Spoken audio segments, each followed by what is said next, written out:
দেশের বিচার ব্যবস্থাকে ডিজিটালাইজেশন করতে এই পারিবারিক আদালতের মতো আরও পদক্ষেপ নিয়েছে আইন মন্ত্রণালয়। নির্বাচিত সরকারকে তা চলমান রাখার আহ্বান জানান আইন উপদেষ্টা ডক্টর আসিফ নজরুল। সকালে জজ কোর্টের জগন্নাথ সুহেল স্মৃতি মিলনায়তনে এই পারিবারিক আদালতের উদ্বোধন শেষে কথা বলেন আইন উপদেষ্টা ডক্টর আসিফ নজরুল। তিনি আরও জানান, এই সুবিধায় মামলা থেকে শুরু করে মামলা সংক্রান্ত সকল কাজ কাগজপত্র ছাড়াই অনলাইনে পরিচালনা করা সম্ভব। এতে খরচ কমে আসা সহ মামলা দ্রুত ও স্বচ্ছ হবে বলে জানান তিনি। বলেন, পর্যায়ক্রমে সারা দেশের বিচার ব্যবস্থাকে অনলাইন করা হবে। এ সময় আইন উপদেষ্টা বলেন, সংস্কার মানেই সংবিধান পরিবর্তন নয়, সংস্কারে বিভ্রান্তি সৃষ্টি করা হচ্ছে বলে মন্তব্য করেন তিনি। বলেন, অতিরিক্ত সংস্কার করতে গিয়ে রাষ্ট্র দুর্বল না হয়ে যায় খেয়াল রাখার আহ্বান জানান আসিফ নজরুল।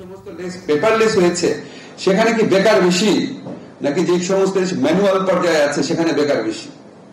কাজে আমাদের যে অহেতুক ভীতি কাজ করে, ডিজিটালাইজেশন হলে হয়তো আমার ইনকাম কমে যাবে, কাজ কমে যাবে, কখনোই কমবে না।